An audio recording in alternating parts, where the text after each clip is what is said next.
Ryan Boguski grew up in Sifton and played his minor baseball in Dauphin. He has a great baseball career as a youth, chosen 3 times from the Manitoba youth team, Team Canada in 1994, played 23 seasons in the Manitoba Senior Baseball League with the Brandon Marlins. 6 national championships, MSBL All-Star 9 times, and currently a coach of the Brandon minor baseball system and with Crocus Plains High School in Brandon. Ryan, that's quite a resume. All good things start at the beginning. Tell me about your developmental years, your early years in baseball, and maybe some of the memories you have of teams or players or coaches. Well, I just remember, how it all started was I remember being at my grandpa's house, and we were throwing a ball around. I was young, and it's funny how now that this day has come, you kind of reflect back on all those things, and certain things definitely pop out. And he goes to me, "You're left-handed, you have to play baseball."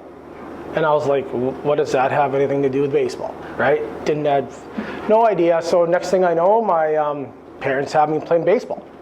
And that's kind of where it all started, T-ball, and just worked my way up. Who would you say in your earlier years, what coaches in particular stand out in your mind as people you look back now, as you say, on this particular day and think, wow, that was really big for me. He really helped. Yeah, well, there wasn't very many coaches in Dauphin, so when you got on a team, there's certain guys always were there, right? So Rick Day was one. Perry Berkson stands out too. He coached me for a year or 2. Rick was always, his son I believe was a year older, so it was like every second year he coached. So I always got to know him well because he was always the coach every second year. And then my dad never coached. Those are the 2 that really stand out from my young years. And then when I got playing with some of the some of the provincial teams, there was like Kevin Booker was one that I had him for 2 or 3 years. Pretty hard to forget that guy. And then once I got into the junior age, I got playing, then Neil Andrews kind of scooped us up, a group of us, and he coached for, I would say, 20 or 18 of my 23 years. So he was the one that probably influenced me the most, just because I had him for so long. But all these guys that helped me along also had a big part of it too. 1994, you were a member of Team Canada. What was that experience like? Oh boy, it was something. Like now when I look back at how they picked that team, it was pretty stressful. Like every province sent a team, like the provincial team. So you played your round robin, you had your playoffs, and then the national team coaches were there kind of watching games and stuff like that. Then at the end, all the players sat in the bleachers, and the coaches stood on the pitcher's mound, and they just announced names. They announced from Team Manitoba, Ryan Boguski, and you would walk down and you would go on the field in front of everybody. So I believe they announced 40. They started off with 30 or 40. And then basically you're on the field and you have a meeting and you're kind of with them from that point on. And the rest of the team kind of went to their hotel, and most flew out that next day, and you stayed. So we had twice a day practices, and then they kind of, towards the end when they were making final cuts, they had us up at 7 a.m. in the lobby of the dorms that we were staying at. It was I think a university in Moncton we were at, and we were all just kind of hovering around, and they would call 6 at a time. And you walked into this room and they either said you made it or you didn't. So you're kind of looking around.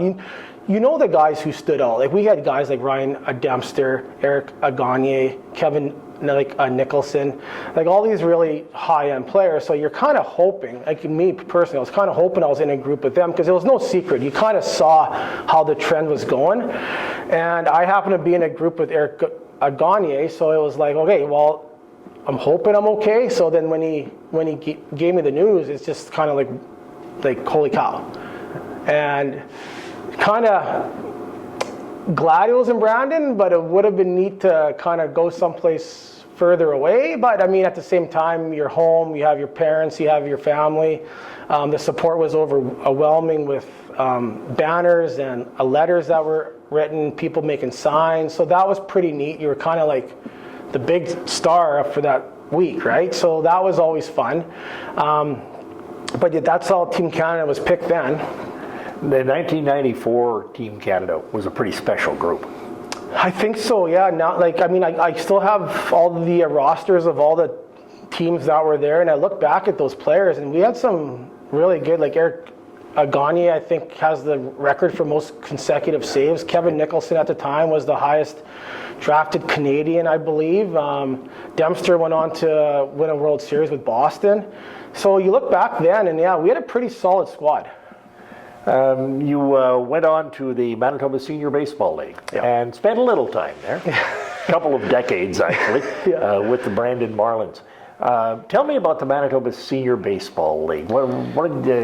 It strikes me as being pretty quick company. Like, that's pretty good baseball there. Yeah, like I remember my first time ever pitching, I was 15 with the Dauphin Redbirds, and they had, at that point, I believe they were kind of getting towards the end of their existence in the league. Just players, you know, they just couldn't field the team enough, so they called me up to pitch against the Cloverleafs. And I mean, when you're young, the Manitoba Senior Baseball League was like the major leagues of baseball. It was a really good league. There was many great players.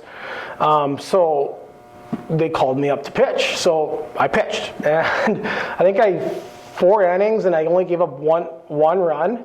I don't know if I was throwing too slow for them, or if I was doing things right at that point, because the Cloverleafs were always the cream of the crop, right? So, and then once they thought I threw enough pitches, we ended up losing like 16-0 or something. So I think I did my part, but that was kind of where it all started. And then after that, I went down to college, and no, it was before that. And then we kind of had a good, so once you were kind of done with the youth team, there wasn't really much. There was no junior team in Brandon. There was a junior league, and I think there still is. So Neil Andrews just said, like, let's form some type of junior team here, because there was a lot of guys like Nate Andrews and Scott Halady and Craig Hodson, and like a good group of really good ball players. And so we started off playing in the junior league, I believe around here. I believe we came here every weekend and played Carmen Morden, but we also were part of the MSBL, just because they were getting low on teams as well.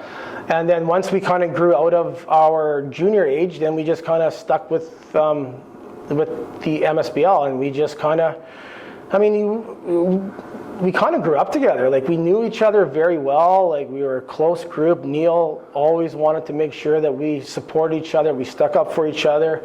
We hung out. We just became, because we all had the same interests. We all loved baseball, and we all played at a high level, either college or some type of level, or we're going to go on, or youth teams and that stuff, or provincial teams, I guess. So we just kind of stuck together. Like, I remember showing up 2.5 hours before a game just to hang out with the guys, play pepper, just kind of hang out, play catch, talk about ball, just do ball stuff. And it just kind of, year after year, you just kind of kept doing the same thing. We had the same core group, kept coming back, and we just kept getting better, and we added a few pieces, lost a few pieces along the way, and next thing you know, we're old and we're still playing, and it's still fun. I imagine, as it will with veteran players, as you accumulated your experience, you also took on a little larger piece of the leadership role. Yeah, I mean, we had some pretty strong leaders already, like Nate Andrews, Chris Johnson, Scott Halady. Like, these guys were like Craig Anderson. These guys were like the captains of the team. And I was just a small town guy from Sifton. My first few years, I just drove in for games. So you kind of don't feel really a part of a team when I would just drive in, drive home, miss most of the practices. And then once I moved to Brandon there, then you kind of, I mean, I was never a big outspoken guy. I hated having the attention put on me. I'm not a big speech guy in front of the team. I just kind of did my thing. And once the team got a bit older and some guys kind of went their own ways, then you kind of just lead the younger guys. You kind of show them how to do certain things, and like you almost become like a coach to them, and just support them as well. Because I mean, at the end of the day, you want to do well, and I mean, baseball is the ultimate team game. Like, no matter how good of a pitcher or a hitter you are, you still need guys, all 8 other guys behind you to help you. So, as it's, you know, we had reputation where we wanted to always be successful, and so we took pride in doing things right and playing hard and supporting each other and just letting the younger guys kind of fit in where they can. And I mean, I think we were kind of tough on them at the start, but we had high expectations. So we had some, like I said, some guys that were pretty vocal, that did all the talking and the yelling, and that would call people out. And I kind of wasn't that way. I'd be more of a, hey, like more of a calmer spoken guy. But I mean, I kind of led by example, I think. And I think that was my role always, was just I always played hard. I worked hard because I knew that these guys, no matter I was the same age and played the same years, I knew that they would be on me. So that was kind of the way that our team was run. It sounds like it was a pretty good path, a pretty good introduction, if I can put it that way, in terms of approach and conduct and direction to transition from being an on-the-field player to being a coach. For sure. Yeah, I mean, like I said, like those names I mentioned, Scott and Craig and Nate and Chris, like you learned a lot from those guys, and they would say stuff and do things that I didn't. I mean, I'm from Sifton, like I'm just outside of Dauphin. I didn't see all this stuff, right? So getting to know these guys and seeing the things that they talked about and seeing how they approached the game and what they expected definitely sat with me for who I am as a person, and it carried on into my coaching now. So how would you describe your coaching style? What do you try to achieve with the players that you have under your guidance? I like to be aggressive. I don't like to sit back and wait for the game to come to us. I like to try to push the game a bit and, you know, hit and run, bunt if I have to. Like I'm coaching U13 now, so I can do that sort of stuff. I just want the kids to have fun because in my opinion, the numbers, I mean, I know in Brandon minor ball, the quality of players, the level is not quite there anymore. The kids are playing football, soccer, so I want to keep kids involved. I want to develop them. I want to because the game is more fun when you're a better player, right? It's not as fun when you're struggling to throw strikes or to hit a ball. So I just try to be a positive person to them, try to help them out when and where I can, but I also don't like to give them too much information because I see these kids thinking way too much. So small little pointers, positive, and just try to make the atmosphere fun. Do you think that young people are trending more towards baseball now? Like, is it getting easier or more difficult to find players? That's a good question.